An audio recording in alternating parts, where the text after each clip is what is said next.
Hi, everyone. I'm Elaine Robinson Beatty. I graduated from the Candler School of Theology in 2019, and I am a mentor for what we call the Rise Candler cohort. And so I'm pretty excited about that. So I love being connected to our current students at the seminary.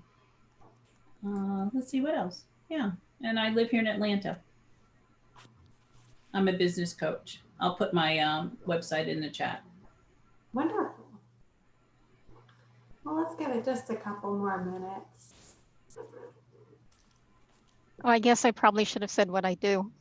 I'm the Associate Director of the Emory Influenza Research Center, so I'm a little overworked. Oh, I bet. We have COVID funding in addition to influenza funding. So I really want to be here. Well, this has been a heavy year for all of us, but man, for the people in the healthcare and public health fields, I can't even imagine.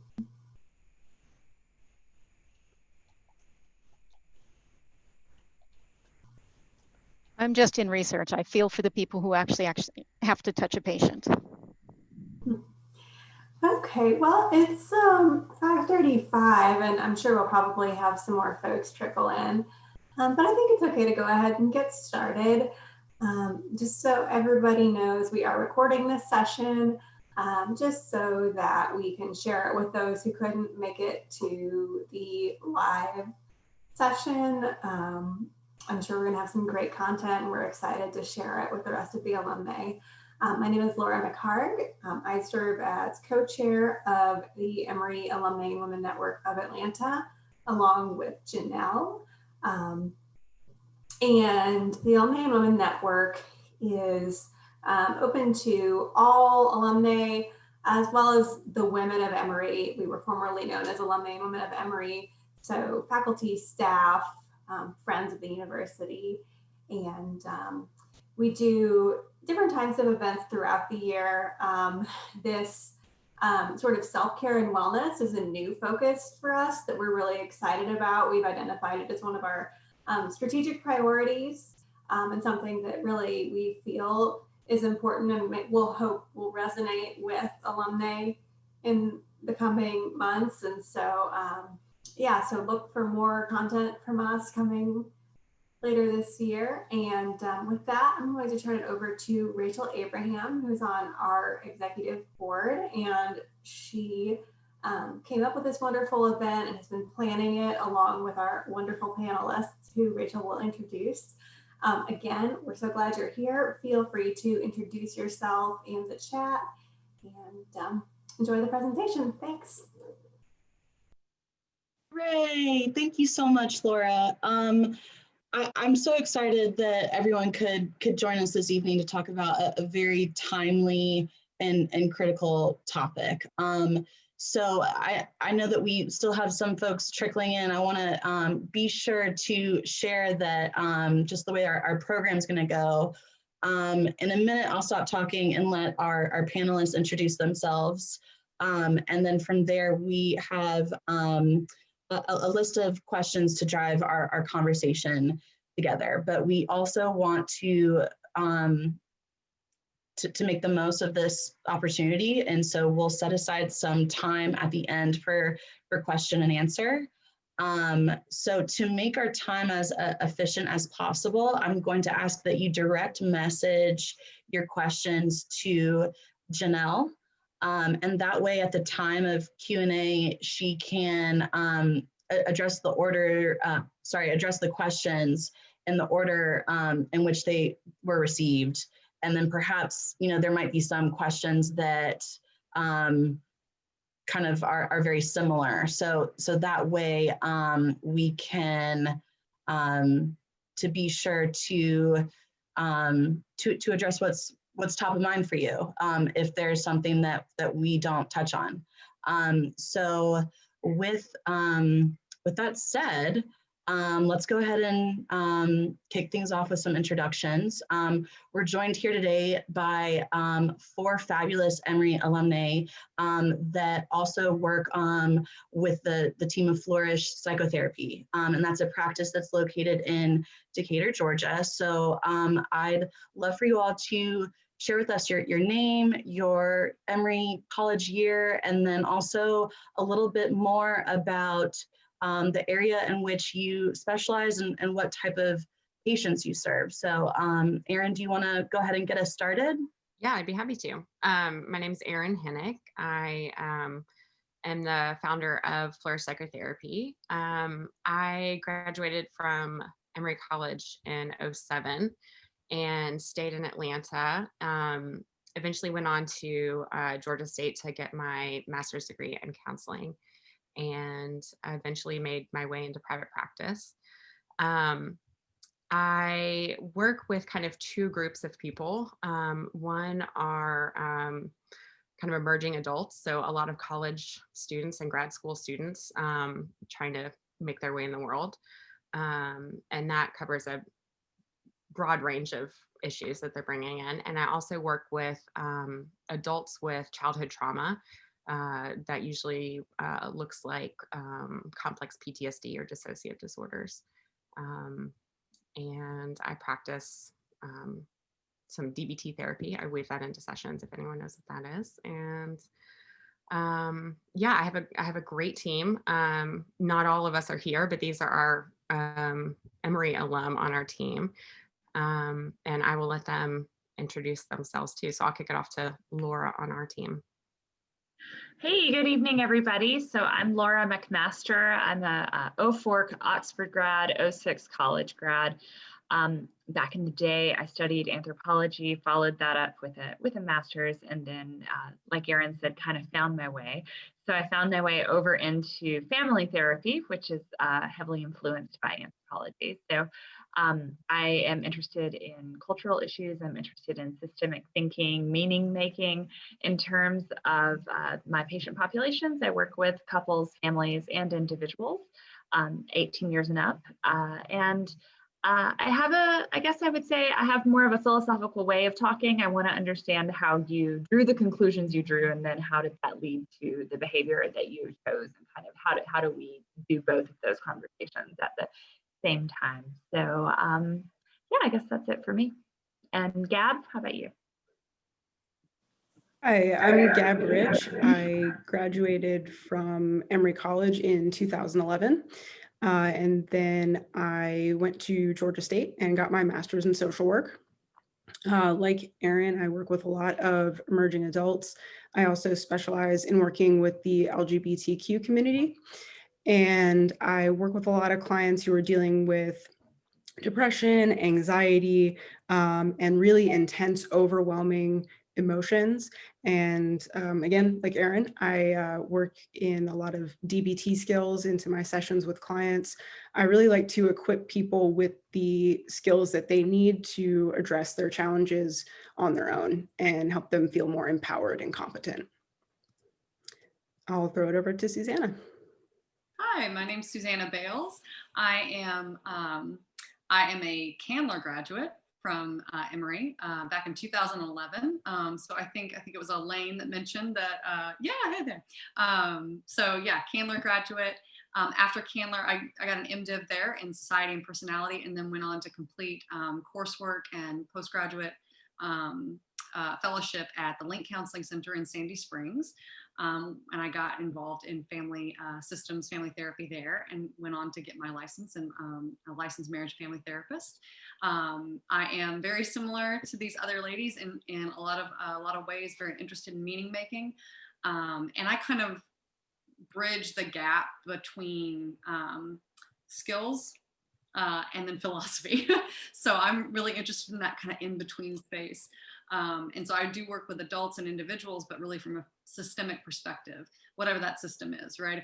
If that's your system biologically, that you're trying to get emotional regulation because you feel like your emotions are kind of all over the place. And if that is something organic that's going on, or it's a product of developmental trauma earlier in life, I enjoy sitting with people in that space and working to get some skills around that. or if it's, family system environmental stuff is going on. And so figuring out how to get some regulation and some support in those spaces as well. Bringing things like mindfulness practices, bringing things like working with IFS, which is internal family systems. So one party feels one way, one party feels another way. Those parts are in conflict. What do you do with that? And how to sit with all of that to feel better. And so I really enjoy working with individuals who are working on both their personal system and the more collective system. And so I'm very grateful to be a part of Flourish and really grateful to be here tonight. We are so grateful that y'all are willing to share your time with us. I know that this year has been a real challenge in so many different ways for a lot of us. And so really just to get started, I figured we'd just kind of cover like the basics of like your insights around the meaning of self-care. I understand that, in some ways it's been kind of consumerized, right? So it's like, oh, buying myself a donut, hashtag self-care. And so I'd like to hear your thoughts around what self-care means, why it's important, and really like what forms does it take? Yeah, I'll start us out. I think self-care can look a lot of different ways. It's a umbrella of terms and actions and habits.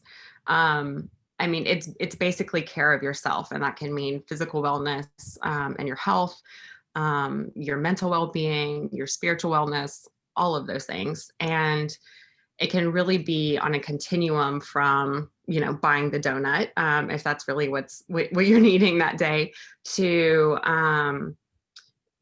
bigger lifestyle shifts like ending a toxic relationship, to even like larger systems changes, like fighting for political change, or organizational shifts in order to help care for the individual.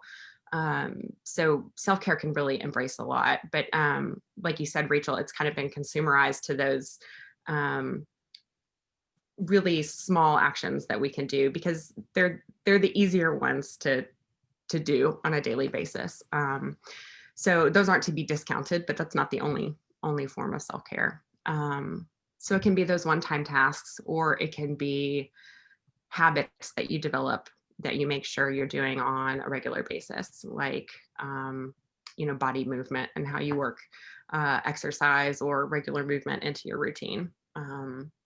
That can be something you do one time, or it can be that you take a daily walk. So habits. I wonder if Susanna, you want to jump in on any of this too as I'm talking.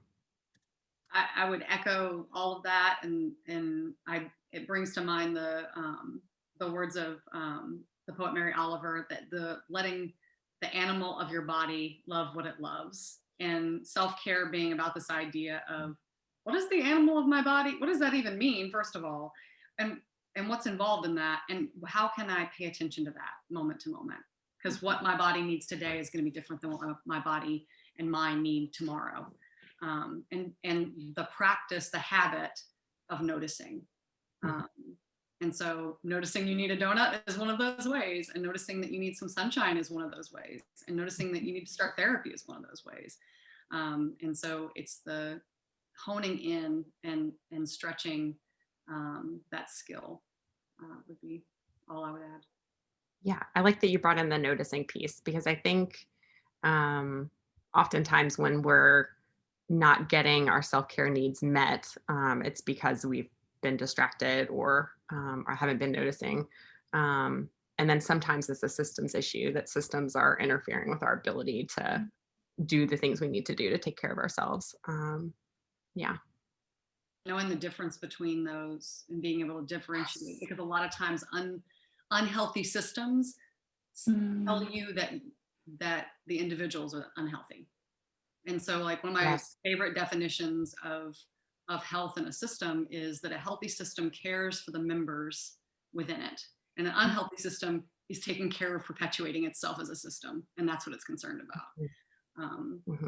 So if you start to have like a really distorted sense of like that there's something wrong individually, it's worth asking, like, where are you getting that message from? What's informing that? Is that something that's happening externally? Is it genuine feedback that you're getting, or is it an external message that's just being superimposed on you because of other factors, which I'm sure we'll talk about more later.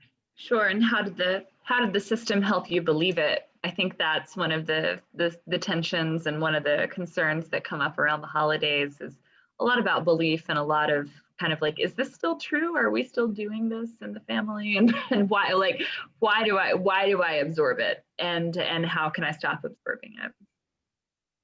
Well, what's interesting is that part of what drew this topic to the surface, especially for alumni and women, the community that we serve, is, I guess among us, we have this idea that, oftentimes, and what you mentioned about systems comes up is, gender differences, and how we were socialized as children to, take care of other people before ourselves. And so I was curious just to ask you all about what your thoughts are when it comes to that aspect of self-care.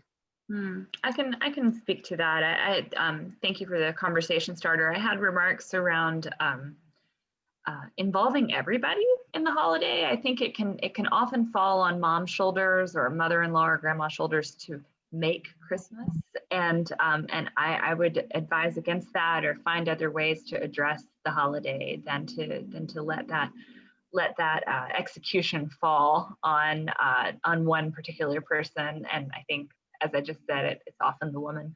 So to give out assignments to make the holidays special, whatever you're celebrating. This is definitely, the end of the year is a holiday season for multiple different religions, and however you're doing it at your house, make sure that the people that you know and love feel included in what this is supposed to signify to all of you, and that this is a true team effort. I see families as teamwork when it's working well, and really honoring what each member of your family can do to be a part of the season, and to enjoy one another, and to make this time special. I think a really important part of self-care too is acknowledging your identity and doing what works for you. Self-care doesn't have to be gendered. You can enjoy things that are more stereotypically girly, more stereotypically manly, but as long as you're doing what works and acknowledging that and honoring your identity, that's what matters. A lot of times, our self-care goes by the wayside when we try and really cover up who we are, what we need, and what works for us as an individual. Yeah, I think stereotypes and gender norms definitely play a role in self-care, whether it's the holidays or regular times, and can be a barrier to doing that. Like you said, Gab, with I think the media and cultural messaging kind of labels different self-care activities as more feminine or masculine, and it doesn't have to be only for men or women or anyone on the gender spectrum. And I think this is one of those places where self-care intersects with that systems issue, that sometimes we need a little bit of systems change to allow the individual to do what they want to do or need to do for themselves, and not have that be labeled as, I don't know, a typically masculine man doing something more feminine for self-care, as labeling that as negative or something like that. Well, and self-care intersecting with other members in the system self-care. So there's so much expectation around this time of year, whether that's based in just gatherings, which are all different this year, or based in traditions that also intersect with gender stuff, or there's just so much, and family generational stuff. So you may be doing a stellar job being like, I'm gonna, confront and find what my identity is, what I need for myself, and get really clear about that. And then you may notice you have these pockets of sentimentality and expectation for other people in the system. Mm-hmm. Like, it's all fine and good for me to be like, I'm gonna challenge these norms, but mom better make that casserole, right? Like, and so how are you attending to your own self-care in an expansive way that makes it okay to have flexibility in the system, so that you're allowing the looser expectations not to just let things fall into chaos, but to be more expansive. But you're also allowing that other members in the system as well, and not to just like let go of that, but can you practice communication and strengthening that communication to be like, here's what I really treasure about this casserole. That was a conversation that my partner and I had around Thanksgiving. Was like, what makes Thanksgiving Thanksgiving? What makes that time together? You can, we've all had this brand new collectively opportunity to take our meaning making moments and break those pieces apart and components apart and take them and look at them and be like, okay, that casserole wasn't actually the thing. It was the 5 hours in the kitchen with the other person that was the thing. And paying attention to that. Yes. That is the silver lining of COVID holidays right there. Well, and I guess since we're talking about holidays, I mean, it's, obvious that this year is a lot different. Some of us can't travel to go spend time with our family. Some of us have lost loved ones. Some of us have to spend time with our families. You know what I mean? Like, it's a lot going on top of the added stress that the season brings. So how can we cope? What are healthy ways of managing ourselves? I mean, there must be so much good here for DBT that I think I know Aaron and Gab want to speak about, but I think for sure there's value in knowing when you're done. When are you done? Like when is the conversation, has it reached a point where you're no longer able to engage in a respectful way? You're no longer able to respect yourself in this moment. And what is the moment where, first of all, where you can anticipate where it's going and you disengage yourself ahead of that moment, which I think is a real skill that's worth learning. And then also, the words that you would use to say, this conversation is winding down for me. I want to move on to another thing, or I want to keep the holiday in good spirits, because there are tensions that people experience, and there are negative feelings sometimes around the holidays that are real and that require special attention. And Rachel, you spoke to kind of like both sides of the spectrum that people are having to deal with, being away from loved ones, and then also having to, spend time with loved ones, which can certainly be a challenge around the holidays. So, we've talked so far about, meaning making and, what actually makes this holiday special. And I know that a lot of us have a lot of Zoom fatigue, but the holidays are definitely a place where I think it's advantageous to really use what technology we have for all it's worth. If you have, how can I adapt this tradition virtually? So if you have a family tradition of baking cookies, more than likely, the cookies are yummy, but what really matters is bringing everyone together. So how can you do that when you're 800 miles apart? Maybe you can all, get on Zoom, put, your laptop in your kitchen, kind of bake together. Maybe you can share recipes with one another. Everyone makes the same thing, share how it went, ship each other cookies. Really just try and adapt as best you can and use what tools we have at our disposal to find that meaning.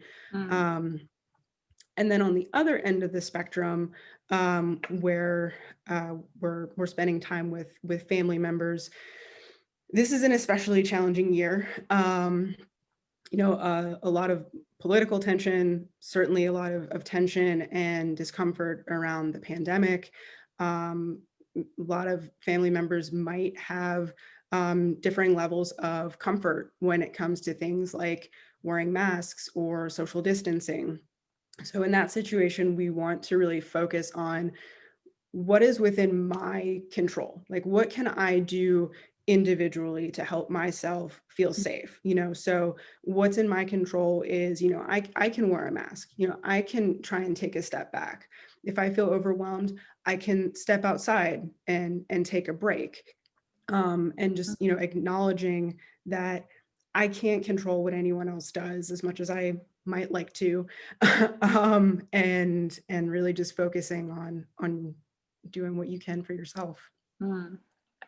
I love that proactive stance from Gab as well, in the sense of if it's going to be I think too, it could be helpful to think about the tone you want to strike. Like, if this is going to be a light affair, a festive affair, where are you willing to go in your conversation? If someone's drawing you in somewhere you don't want to go, like, you can take that moment as a choice and say, oh, but is that in line with my goals? Is that a festive choice? Which sounds silly to hear, but in the moment, if someone's trying to draw you in to a place that ultimately would take you away from your goal of keeping it festive, keeping it light, like, that's a moment of power for you. And I think overall, the theme that we've been hitting in various different ways is how to make the holidays proactive. How can I make my choices here in this moment? I think some of that centers in this, almost like it's like a bell curve. Like, there's not enough stimulation on one end of that isolation. On the other end is overstimulation and just like, I'm done. And your threshold may be very different this season than it was last season, or even a month ago. And so giving a lot of permission around that, while at the same time being attentive to the idea of differentiating between comfort and safety. This is especially important if one of your overarching goals is around some of these meta conversations. There's a lot of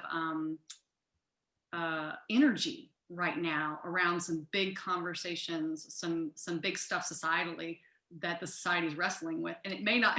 It's one of those things where, like, is that a festive thing? Is a great question to ask, because this is one of those places where parts come up. You have one part that may really want to have that conversation with your great uncle, and then you may have another part that just wants to go decompress. And that both of those can exist simultaneously. You don't have to make an either or choice, right? That's another one of those cognitive skills of, like, you don't have to do all or nothing thinking.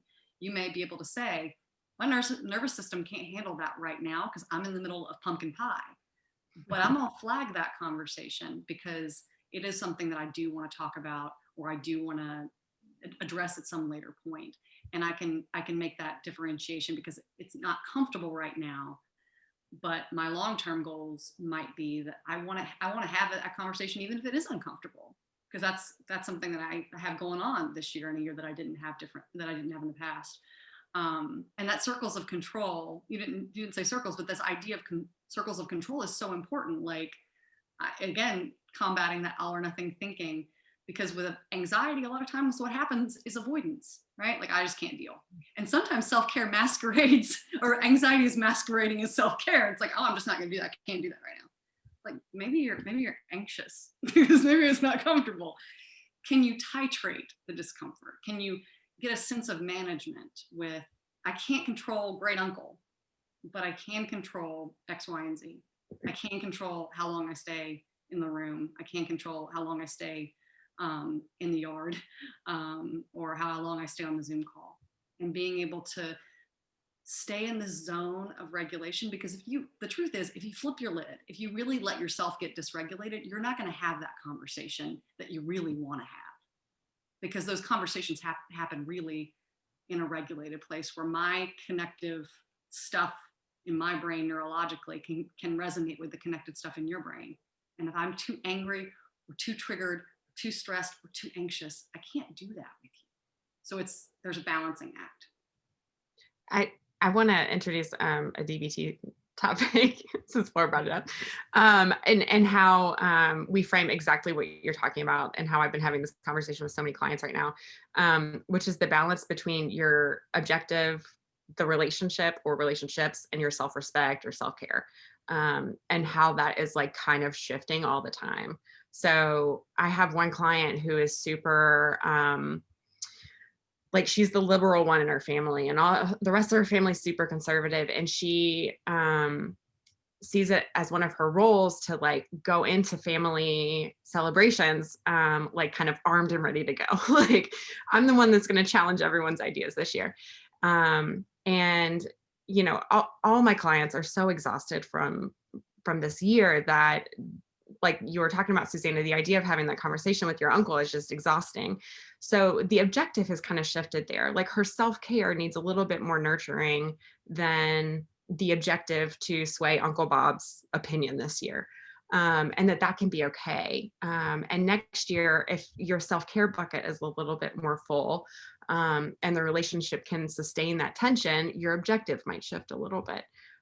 So I really like the framework of having those three categories, and like a three-legged seesaw. Like, how am I balancing these three pieces, and how are they changing based on how I'm feeling in that moment, or how the relationship is going, or, you know, what's happening in the context of the celebration.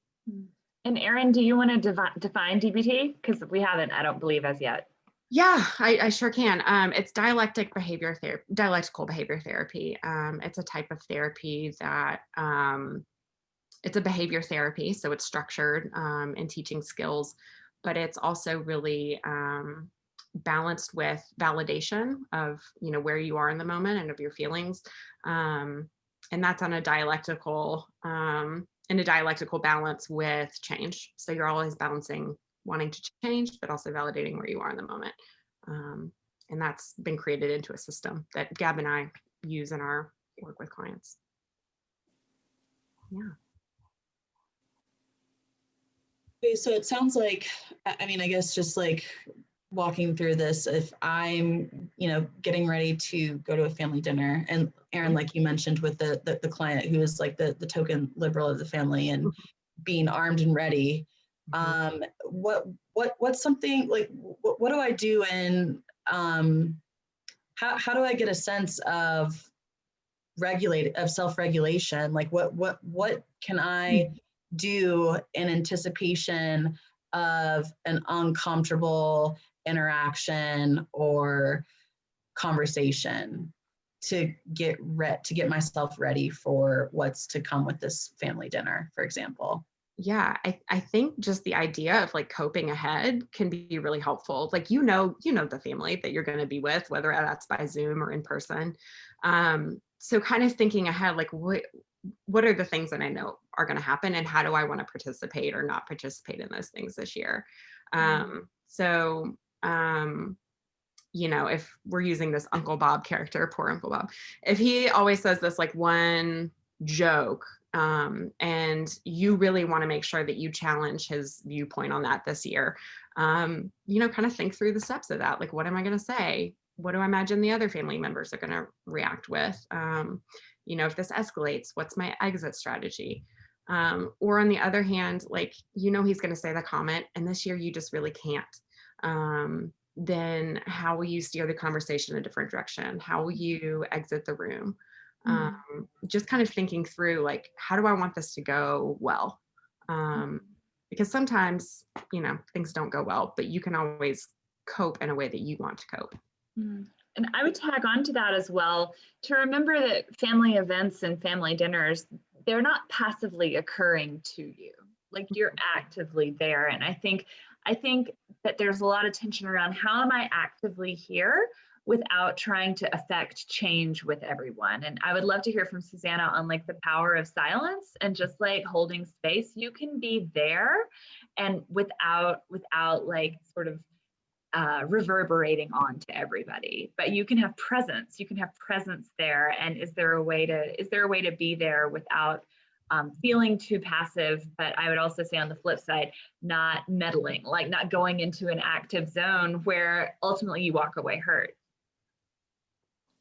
That's hilarious. I'm a pretty talkative therapist, so that asking me about the power of holding silence just struck me as funny because I was like, no, I don't know how much I do of that, but I do value it. I think tracking your experience. I think getting some practice tracking your experience, and one of the best ways to do that is to find a skill around mindfulness. Everybody's heard that word, another word that's been commoditized or commodified tremendously, but it's still worth it because just the small practices in little ways. This is something that I am needing more of this now than I needed 2 months ago. Is that like I have to take time and space to slow down, to breathe through an experience or to sit through an experience or a thought and realize it's going to change. It can't not change. It would take effort for me to make it not change. It would take effort for me to try to hold my family system or the Zoom conversation in the exact same spot, because that's not the nature of reality. It's always changing. And the practice of mindfulness or of meditation, even in tiny ways, even in those 1-minute guided meditations, there's a lot of apps, but one of my favorite ones that I always point people towards is the Insight Timer. It's Insight, one word, timer, because it has such a wealth of resources. But just the practice of breathing through a sensation where you have, like, I don't know, an itch like on your head. And I'm not going to react to that. I'm going to breathe for 1 minute. That's an actual practice in titrating your reactivity, of slowing down your reactivity. And it's strength training. And it's hard. And it's not, the goal isn't to get really zen. The goal is to be able to later, when you're sitting with Uncle Bob, to be able to make an intentional choice that's close to those 3 categories Erin was talking about. And that those can shift and will shift given the circumstances. And you may not be able to make a decision in the moment that's related to one of the things you want to do, but you might be able to think about, like, I'm not going to speak to this about Uncle Bob, but I am going to vote. And you might be able to kind of do an internal bargain there a little bit to keep yourself online. Yes. And keeping yourself online is so important. And so holding that in yourself and tracking yourself. And if you can't do that anymore, it's a good idea to step away until you can come back and be in that space again. If you have that option, not everybody has that option all the time. But tracking is useful. And then also to kind of make that space for others. What happens if you just look at Uncle Bob when he says that thing? And really just look. Like, it's powerful when people hear themselves. And things aren't the same rote way they've always been. Or when somebody hands you that casserole dish and is like, it's your turn. And you can track a little bit intentionally and think about, is it? Do I want it to be? You have a choice there. But that pause really does start with mindfulness, really does start with that pause of breathing through, even if that's 1 minute a day or 5 minutes a day. It's a really invaluable training. Yeah, I want to throw Uncle Bob under the bus some more, and also, piggyback of what Erin said about coping ahead. You can also, like, really just imagine yourself in that situation, like visualize the situation like you're like an athlete preparing for a game and you're visualizing yourself scoring a goal. Instead, visualize Uncle Bob making that joke and think about what emotions does that bring up for you? How does that feel? How does that feel physically? A huge part of our emotions are physical sensations, and those can be kind of little warning signs, little cues for ourselves that maybe my anger is starting to rise, maybe I'm starting to feel overwhelmed, and, okay, that's my cue to breathe, and, to take a moment to take a step away. Yeah, I was thinking, Rachel, when you asked, like, what are the steps? I mean, some, like, kind of tricks you can do are either, like, have a timer on your phone or something that goes off as an external reminder to check in with yourself. Like, okay, how am I doing now? And then rating whatever that troublesome emotion is on a scale of 1 to 10. If it's anger, anxiety, like, okay, I was a 1 on the anxiety scale when I walked into this gathering, and now I'm a 10. It's probably time to, like, take a break. And and also just kind of getting back into your body. So if you're stuck at the dinner table, feeling your feet on the floor. One skill that I use often is like a mantra of just this moment. Like, I just have to tolerate this moment. You know, the next moment hasn't happened yet. The last one has already passed. It's just this moment. And that feels a lot more tolerable than like, oh my God, I have to get through this 2-hour, you know, turkey dinner. Just, we can deal with just this moment. So those are some tips. Yeah, and can I take just 5 seconds? I want to talk about the take a break thing. I think there's a different, or like an alternative version of managing those situations. And one of those is, and Rachel, I want to give it back to you in just a minute, but for me, anxiety is a lot about isolation. It's a lot about a break that doesn't ever seem to end in a way, sort of this social, I'm away, I'm in a corner. That's how intense anxiety can feel. And in those moments where you might feel like you want to take a break, another coping mechanism would be, for me, would be to find the good in the moment, is to stay in and to see what's good that's going on around you. Is there a social connection here? I can't get into like vaccine denial with you over sweet potato casserole. I can't do it. But what I can do is like compliment the dish or talk about change the subject. What I can do is stay here, stay social, stay superficial. Like, we can do that, and just see where it goes. And then I think there's the thing of, am I getting pulled into an argument that I can't handle? Am I getting overwhelmed? Am I getting upset? And then maybe there's that break. But I think there's value in staying social and negotiating with people around you insofar as it's possible. I love that. That looking for the exception is one of those great questions of like, this is a really triggering moment. Well, where's in this moment is that not true? Right? It smells great in here, you know? The lighting's nice. Like, coming to your senses. In terms of discrete tools, I'd add, can you do the 5 senses? Can you like can you notice your feet on the floor? What does it taste like in your mouth right now? What do you smell? Really coming back online. And if you have the bandwidth to do that socially, if you still have your like social connection equipment online and that feels safe, then yeah, absolutely. Can keep more engaged and keep the space from an autonomic nervous system standpoint a lot more de-escalated and possible for, you know, continued regulation to keep occurring. Yeah, in any given situation, asking yourself what's not wrong can be so powerful in really just changing your perspective, finding the good. You know, it can just turn your whole experience around.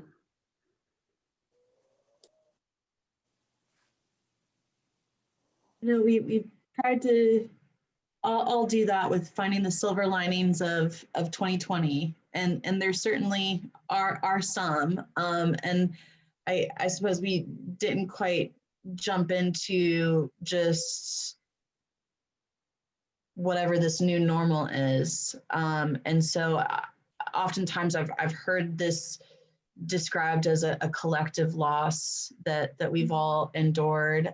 There's been a lot of parallels to the experience of grief. And so we're near the end of this year. Is it still normal to be, or what is normal, but like, is it okay to still be grieving? Yes. And, you know, like, and of course it goes ups and downs, I'm sure, for all of us. But with that said, like, in terms of the time frame of adapting and accepting like the reality of our circumstances, I would love to get into that. Not a single one of us has lived through a pandemic Christmas or Hanukkah or like Thanksgiving or New Year's. None of us have done that. In our lifetime, a global pandemic hasn't happened. So we've never grieved this before. We've never grieved in August until this year that way. And so as we are in December, this is our first December doing that. and it'll be, you know, it'll be our first whatever moment is happening. And just grief happens when it happens. It shows up when it shows up. Even at the beginning of our call, Gab, when you mentioned like, oh, that information that as therapists, we're now seeing everybody from in this square, right? There's a lot of information that I hadn't thought about that I lose when I'm not sitting with another nervous system in the room. And I thought about that in other places, but I hadn't thought about, I don't get to see feet tapping. And that's valuable information when I'm sitting with somebody as to how they're doing. I don't have that information anymore. And so it was like this little itty bitty piece of, oh, and then that's different than those more like post-apocalyptic moments when you're driving on a road that nobody else is on because everything's shut down. That's a really wild experience. And if you've had other stuff, life stuff go on this year, if you've had a diagnosis or a loss or some other transition, it may have paused your attention to the COVID grief. And so as you come out of that transition, you may be having moments of being like, wait, how do I have a normal structure to my day? Because I've been doing chemo treatments for the last 9 months. I wasn't, well, everybody else was figuring out how to do homeschool. You know, that may have been your new normal. And now that that has ended, you have a new thing to adjust to. So it's absolutely normal to grieve whatever comes up that's grievable, and not stay stuck there to come back to just for this moment. It's when we globalize it and we make it one big story that it becomes really overwhelming. So breaking it into its pieces of like, oh, I don't get to do that thing. And then of course there are the more traumatic losses that have been associated with this year, which I don't mean to trivialize and compare to doing therapy in a box. Those are totally separate things, but the attention to and the presence in the moment of what's coming up, being valid, is I think really foundational to self-care of like, this is just what's happening in this moment, and there's room for it. And oh, go ahead, Gab. Oh no, that's me. But go ahead, Laura. Oh, sorry, Erin. No, I was gonna say, yeah, it's hard not to relax. I think that's what's hard. It's just this, like, you know, in lighter moments, I've said it's like pioneer days again. Like you kind of pick the people in your wagon, and this is all we do. like this is it. This is my circle, and it's hard to lose just that sort of casual social contact of trust, and I can be in a group and no big deal, and you know, I take the subway, you know, that kind of thing. It's just so hard not to feel fine, you know, kind of out and about, and that you have to gatekeep, and you have to screen, you have to vet people. And I think for sure we grieve that that this diffuse kind of social connection, it's not possible right now. It feels like all the social connections can only be intense and sort of thoroughly vetted, and I think that's hard. So sorry, Erin, go ahead. No, that's okay. Gab, did you want to speak to any of the grief piece before I dive in? Yeah, Susanna hit on, you know, a lot of it, you know, but just overall grief does not have a set timeline. And so there's no right or wrong. And, you know, as Susanna said, like, we're likely to grieve things as they come up. You know, this Christmas tradition, this Hanukkah tradition, is different this year, because, you know, this person isn't here. And so that's the first time you've experienced that. And then you're also grieving circumstances that haven't changed for months and months. You know, you can continuously grieve not feeling connected to your coworkers because everyone's working remotely. You know, one thing that's important, you know, with grief is we have to acknowledge it and allow ourselves to actually experience those emotions, you know, without trying to push them away or force them away. And, you know, at the same time, we can't be grieving constantly. So it's important that we find distractions for ourselves, you know, find what's not wrong, what's something else that I can do to occupy myself that's going to bring me some joy as I'm coping with this. Spoken like a dialectical therapist. Like we have to grieve and allow the emotions, and also know when to not grieve, and do other things. Yeah, I was just going to add that acceptance and grief are so linked, and as we notice and accept some circumstance, the grief comes, and sometimes we can stave off the grief with a non-acceptance of a situation, and so when we finally do reach that acceptance stage, the feelings come. Yeah. And we only have to accept, facts, like the realities of the present, the realities of the past, and then, super likely probabilities for the future. We don't have to accept, that there's catastrophe. We don't have to accept, the exaggerations that we hear, like everything is horrible, things will never get better. We don't have to accept that, because that's not a fact. I'm glad you clarified that. Yes. And acceptance does not mean agreement. It doesn't mean approval. It means that you're acknowledging the reality of the situation. And if we can't accept something, we can't heal, we can't change. We can't work on a problem that we haven't accepted is real. Yes. I love that saying, you internally too, the idea that you don't have to believe everything you think. Mm-hmm.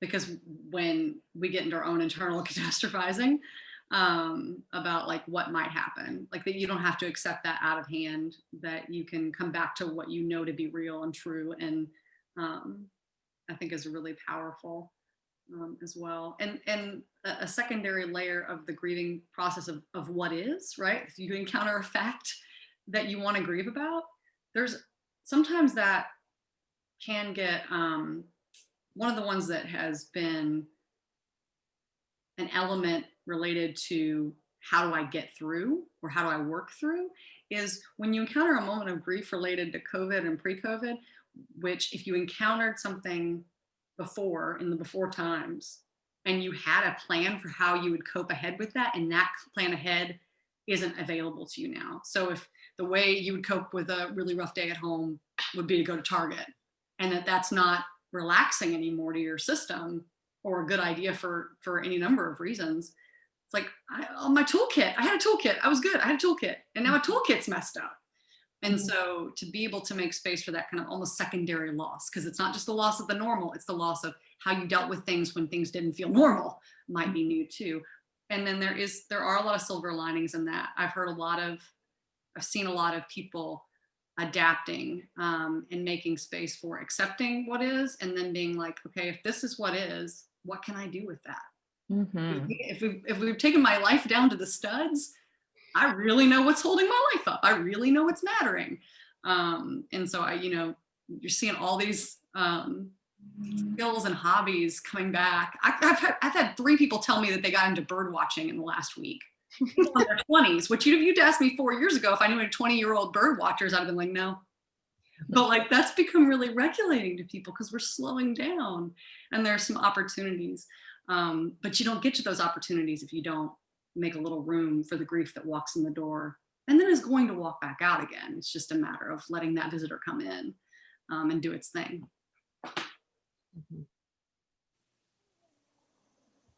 When it's slowing down can be scary though, right? And I've had these conversations around how much we tie our worthiness to how productive we are. Like, oh, how are things? Oh, busy. Oh, well, busy's good. So hooray, Well, we don't have all the things to do and places to go. And so, in finding stillness can be quite unsettling. So how do we navigate that?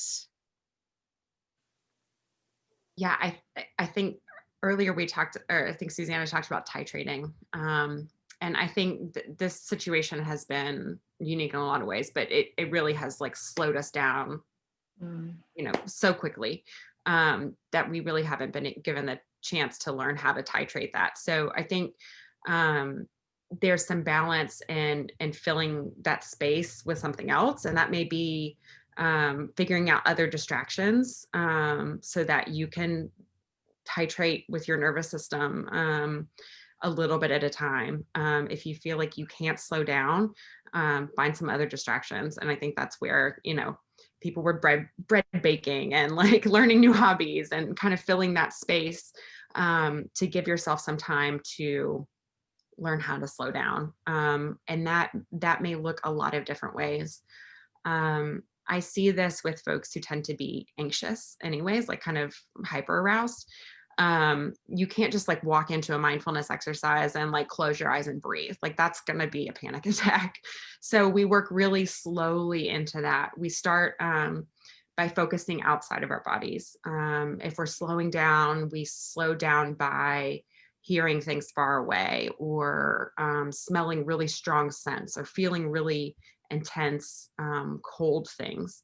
And we work our way into kind of noticing that internal sensation. So you can do things like that. If you start to get anxious when you slow down, work on finding distractions like activities, anything that can kind of keep your mind a little busy, and also just focus externally. That can usually be a little bit more grounding than feeling all of the internal sensations at once, especially if you're not used to that.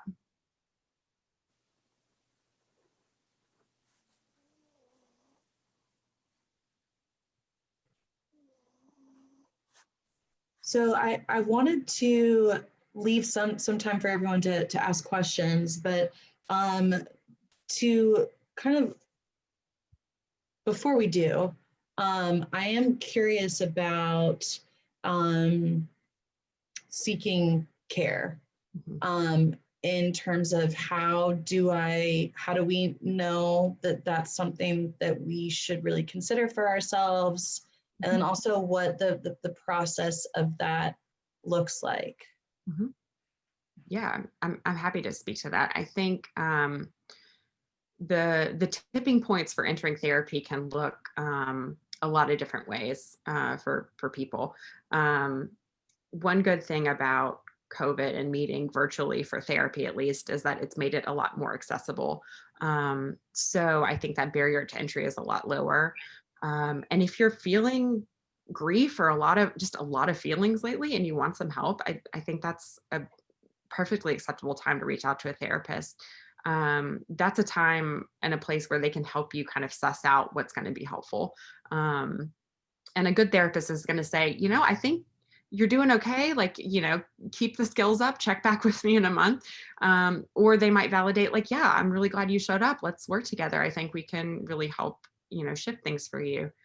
A couple of like lower barrier to entry things are like text therapy or some of those kind of chat options. Like there's a ton of them now. Talkspace, the National Suicide Prevention Hotline has a chat bot or a chat function now that Gab was telling me the other day.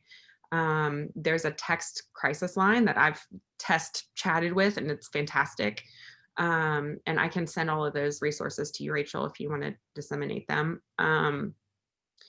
And the process, for a therapist usually looks like calling the therapist or emailing them, or an intake coordinator. They usually kind of screen you to make sure you're a good fit, because that's a big part of therapy, is feeling like you kind of click with that therapist.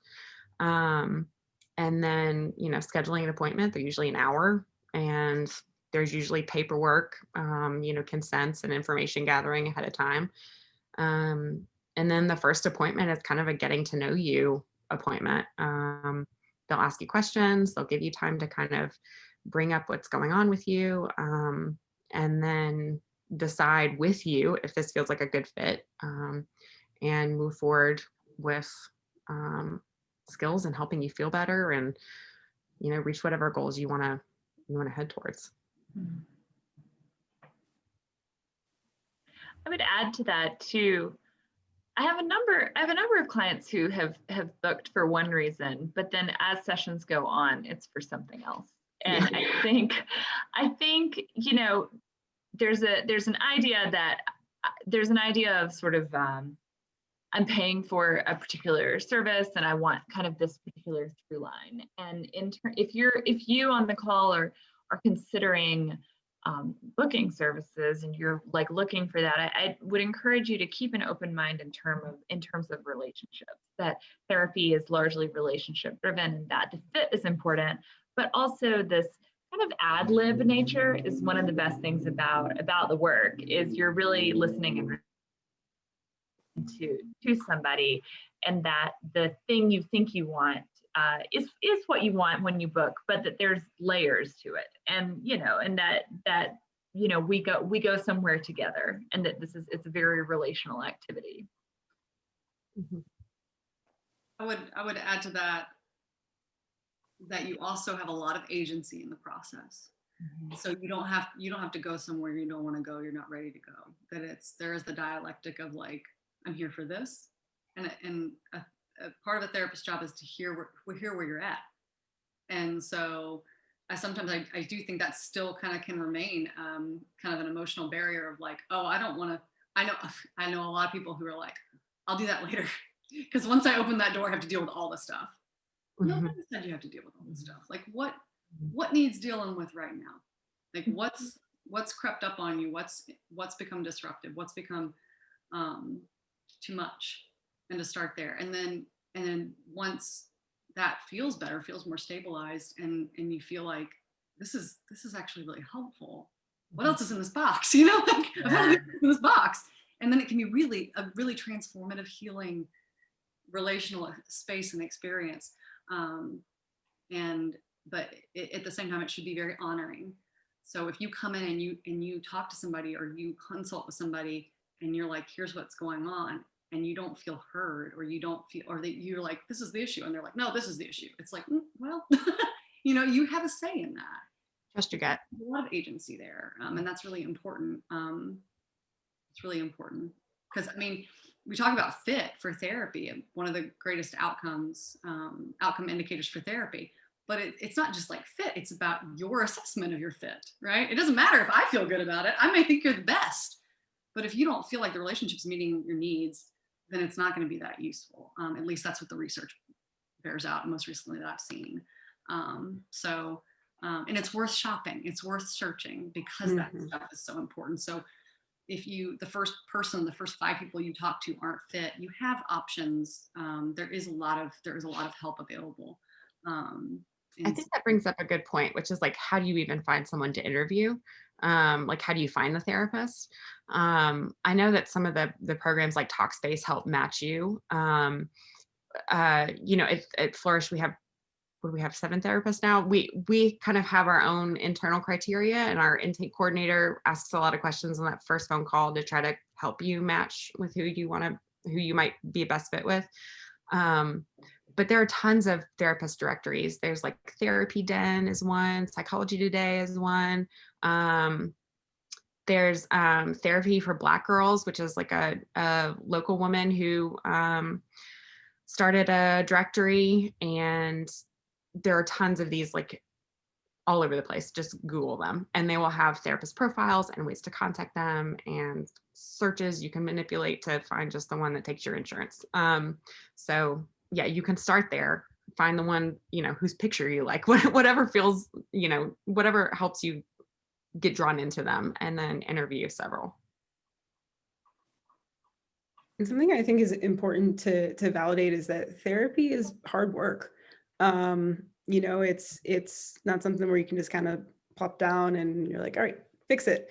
You know, it really is about that relationship. And so it's a partnership. You're really forming a partnership with your therapist about, okay, where do you want to go? You know, let's get you there together.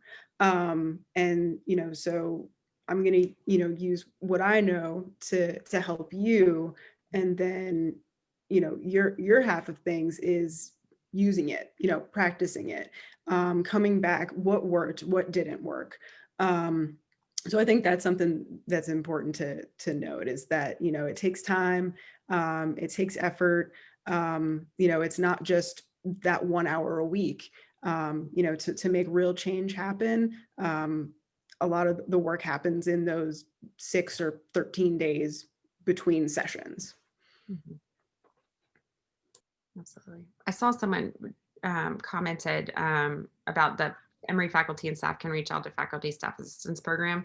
And I don't know that exactly for Emory, but I do know that almost, every large business has some kind of EAP or employee program that can help refer you to. And I know the college has the, is it CAPS at Emory that you can go to for assistance with therapy on campus or referral out. Well, thank you. I guess I'll open the floor for any questions that have come up for any of us. Did Janelle get any write-ins or? Yeah, so someone had actually asked, just to kind of hop off what you guys were just talking about, like other than, trusting your gut and kind of seeing what works, like quote unquote works for you, is there any other methods or strategies you guys think are the best way to assess whether a therapist is truly a good fit for you? Yeah, I think there are some basics, like basic checkboxes, like, is it someone who's licensed? Make sure that they have a license. So we have our letters after our name. You can Google all of those. It's, by the state. And you can ask therapists that, like, what is your license? Where did you go to school? Those are completely normal questions to ask. If it's, make sure it's someone that you can afford to go to. That, if you want to use your insurance, make sure you find someone that matches or, has a fee that is accessible for you. And then, oh gosh, I would love for you guys on my team to chime in on this. I think someone who listens to you, who, that feeling of being heard, like make sure that the therapist you're sitting with is really hearing what you're saying. I imagine that if I went to a therapy session, I was having to correct them all the time, that would not feel like a great fit for me. Or if they seem distracted, that wouldn't feel really great for me. I would want to make sure that we're on the same page with what we're addressing, kind of what Laura and Susanna were talking about. There may be layers to this onion that is me, but I may only want to address the outer two. And are they on the same page with me on that? And yeah, I think just responsiveness and that kind of, you guys know the feeling of like meeting someone in any kind of social situation and you just kind of click. It's not going to be quite the same as that because it's a different kind of relationship and situation, but heading in that direction. I would hope that you would walk away feeling like, yeah, I can jive with them. Like, I think this is going to work out. At the same time, like, I think to kind of underline, I want to just underline and emphasize the licensure process, right? That's not like an online quiz we take and then we're done. Like those letters come from thousands of hours of sitting with people and then like working with the process of sitting with people, because a lot of stuff flies back and forth.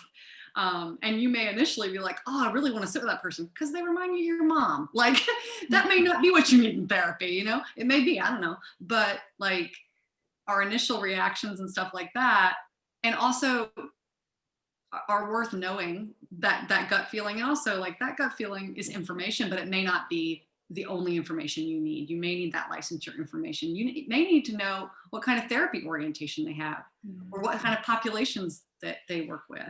And so that's really important too. And so you can kind of work backwards and work your way in. Like I'm feeling anxious. What kinds of therapy is for anxiety? I'm feeling depression. DBT, what's DBT? Who are some DBT therapists, right? Like you can go and kind of deconstruct that way and work your way to, how do I find a DBT therapist? And then you're going to find Aaron, you're going to find Gab. So that's another approach as well.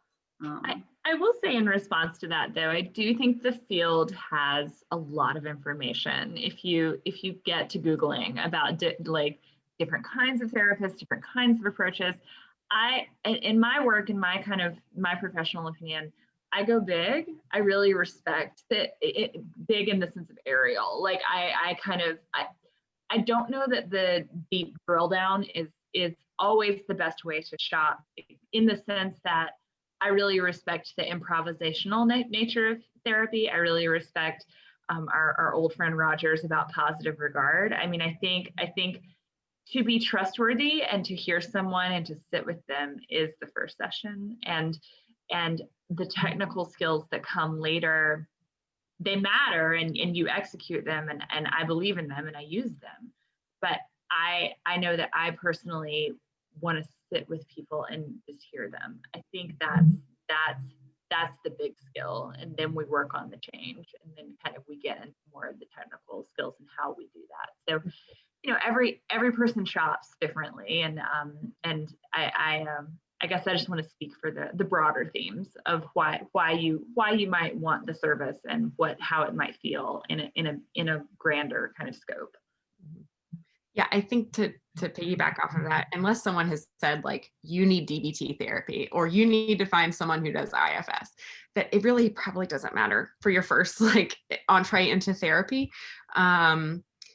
That, you know, any therapist is going to be able to have that positive regard with you. And if this is your first step into what the process of therapy is going to look like, that is going to be less important. Unless it has been prescribed. I think that's okay.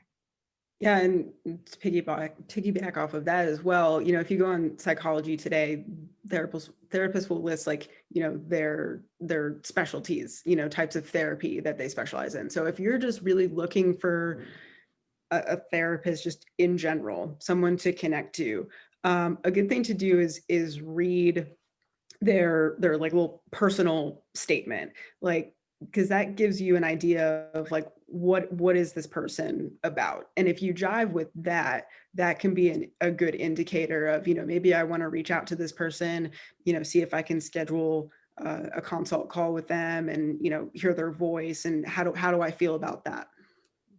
I think the power of the, I'm sorry. Go ahead. I was just going to say, and that's what we hear on our end all the time, is like someone will call in and be like, I read Susanna's profile and I saw her picture and she seems really awesome. I want to meet with her. So there's something about that. Yeah. Go ahead, Susanna. I was just going to say the power of the phone consult is huge, because it is that extra layer of information, all those nonverbals, all that gut level stuff. And so that's something, it's also a really good entry point into the therapist practices around how responsive they are. And so if you're somebody that is really looking for that relational aspect, and you call around, you know, and you call 5 people and only 2 get back to you, like that's information. Like it may be more work than you're interested in doing for somebody that you're going to chase down to be responsive.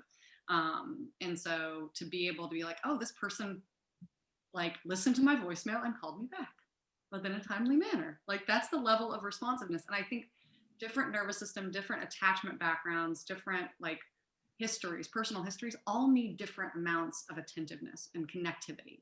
And so I totally agree with that idea of scope. Like different people need different things at different times for different kinds of work too. Mm-hmm. Like you may have something really discreet you want to work on. You got some postpartum stuff going on. You're like, I know that's what I want to work on right now.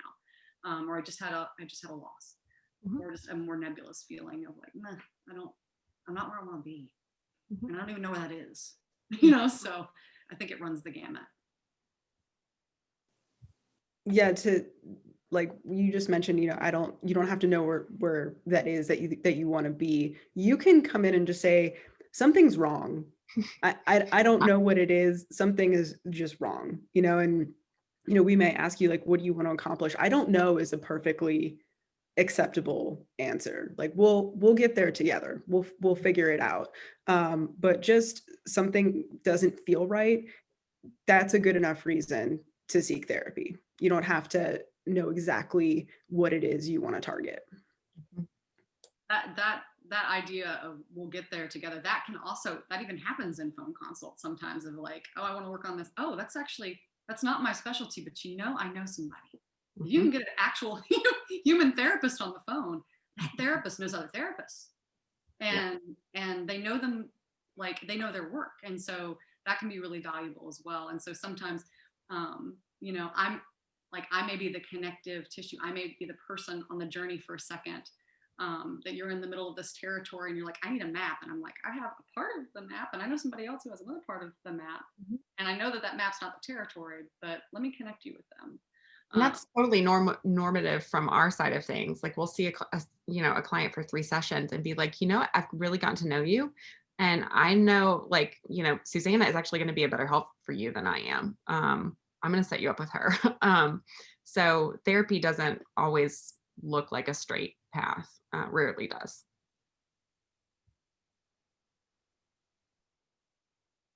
Well, thanks everyone. That was super helpful.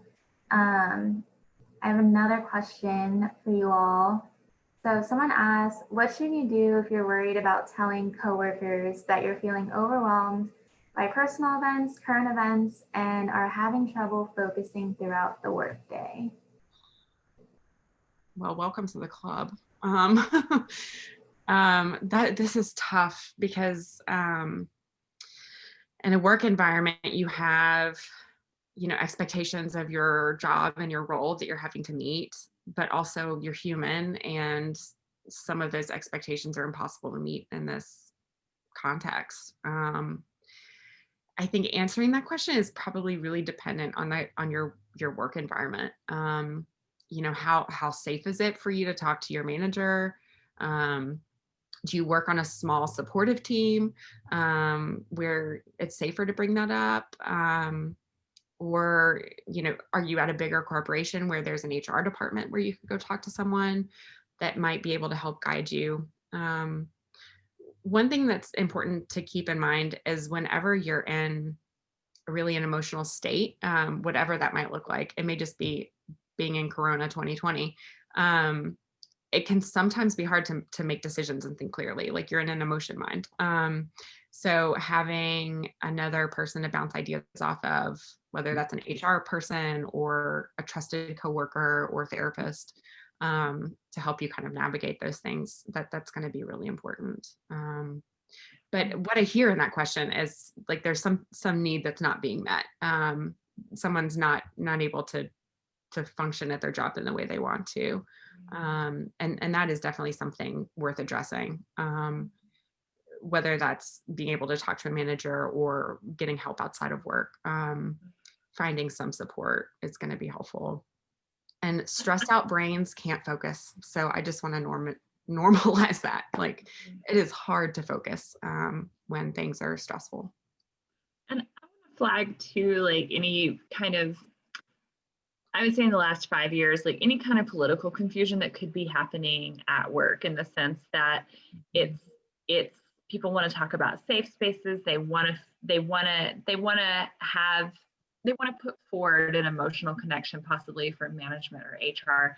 And I think there's some safety and there's some wisdom in understanding that work and therapy are 2 different spaces. And it's not to say don't tell or stay in the shadows or like be sick and silent. It's not to say that, but it is to understand that work asks something else of you than a therapy session would, and to take care of yourself and to book, like to go find a therapist and to sit down and have that hard conversation in a place where the consequences won't be hurtful. Like therapy's not supposed to hurt you. It's supposed to be a space of healing. So just to really have clarity around what a workplace can be and can't be.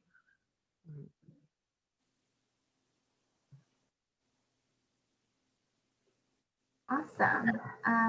Let's see. Another question, how can we help friends or family members who we think need to prioritize self-care but we don't want to offend them by imposing our perceptions. I feel like I've started off the last couple questions. Does anybody else jump in? Can you ask again, Janelle? It's about not criticizing family members. Is that a thing? What is it?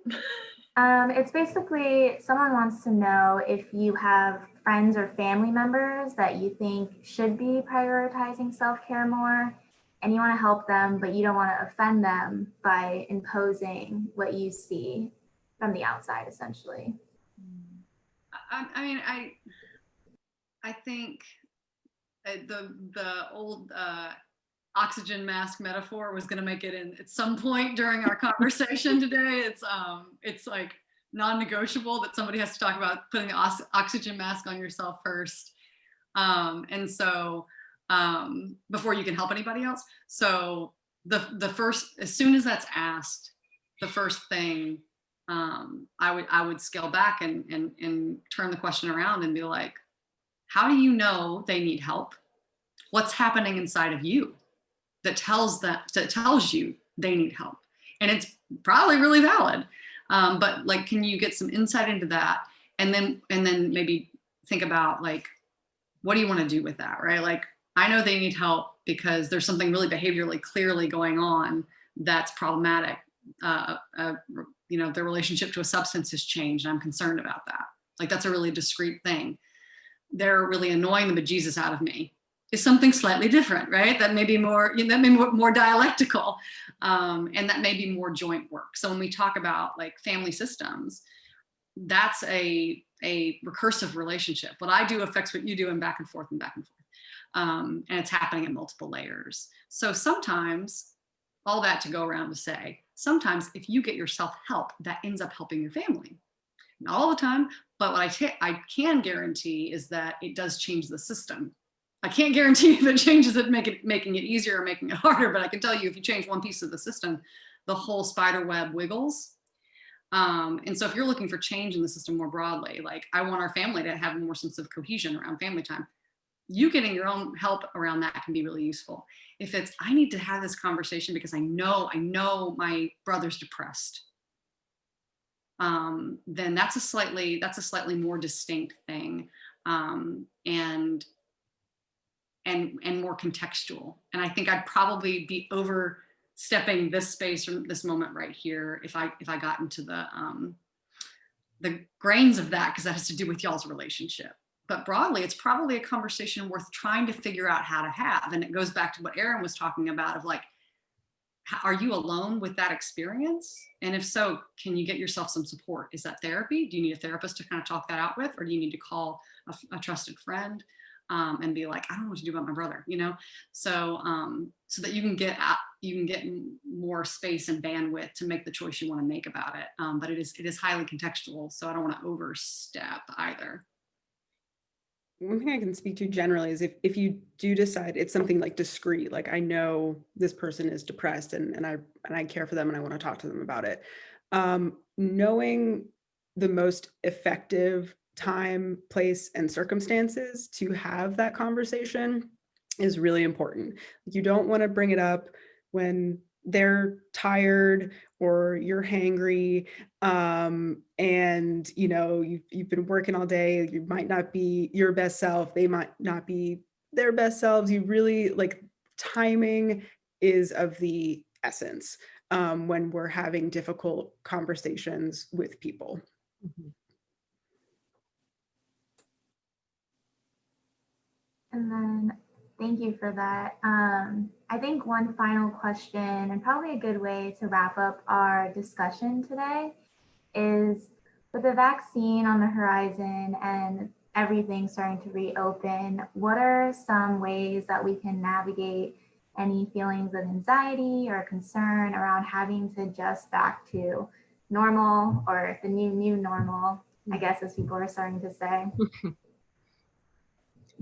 Gosh, I think kind of the same things we've talked about in reverse, like, baby steps, grieving the change. If you've gotten used to, work Zoom meetings in your pajamas, then grieving the loss of that just as you did going into it. Kind of the same set of skills. I also think that the idea of opposite action can come into play here. We've been in such a fear state, and one that makes sense. Like, we're supposed to be scared. There's something to fear. But once it is actually safe and we have facts to back that up, and you're still having anxiety and fear about that, then that doesn't really necessarily fit the facts of the situation anymore. And that's when we use opposite action, which is, I don't feel like going out, but my mind knows it's safe. So I'm going to go because that's what's effective for me. So there might need to be a little bit of that. If you can determine with the facts that it's safe, then do those things, go out. If that's something that's happening. Anybody else? I think that evidence piece, where the facts of things, is going to be super key to coming back to not just the internal experience, which we've talked a lot about, but the external experience of, how do you know it's safe? Under what conditions? For how long? And those are really, that's the difference between like generalized anxiety and just like anxiety about a global pandemic, right? Those are very different things. And so there can be an impulse to be like, it's here, we're done, yay. And that's not fact-based any more than irrational fear is fact-based. And so we collectively, it will remain as collective an effort as it has been to get through this, even once a vaccine is on the table. And that is going to be easier if we do turn to data and look both at the internal data we have about our own experience, but also the external data to kind of reality test is a term that we use in therapy. I mean, given the trajectory of how this is going to look over the next 6 or 7 months with the vaccines being disseminated, we might actually have a little bit more gradual of a return to normalcy than we had, being kind of thrown into COVID, which might help a little bit. I would also advise to stay adaptable in the sense that, 2020 and 2021 are odd. They're going to be odd, but I think they're time limited. This might not, 2022 and 2023, time is going to move on. And I guess I have hesitations, professional hesitations about like over investing in this period of time, in the sense that people can become so drawn into it that it's hard to look past. And people have experienced traumas and death and terrible things in this year. But if you've been lucky enough to essentially stay home and to stay isolated, I think there's wisdom in like feeling those good things and feeling the safety of that, and knowing that we won't be in this headspace for sort of the foreseeable future, that it will end.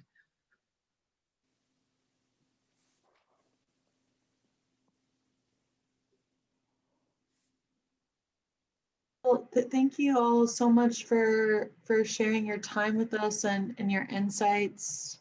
It's good to know that nothing is permanent. The only thing constant is change.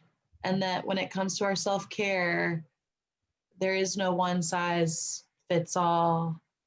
And with our grief and adapting, there's no normal, I suppose. Which is reassuring in some ways. But we appreciate you all so much. And I hope that everyone that joined us today has something to take away from today that we can apply in, the coming festivities of all the holidays and the end of year and going into 2021 too. Thank you so much for having us, Rachel. I really appreciate the opportunity to talk to the alumni, and we're here in Decatur and virtually. So if you need help from us, we're happy to do that. And if not, we're happy to help, be the connection to wherever you can find help. So feel free to. So much. Yeah, I'll as a follow-up to everyone that joined us, I'll share the resources that you mentioned along with contact details for you all, you know, for the folks that want to reach out. Great. Happy to help. So, all right. Well, thank you so much again. thank you guys. Sending all Thank well you. wishes and blessings to you guys. Likewise. Have a great night, everyone. Thank you. Good night. Good night. Night. Thanks, everyone.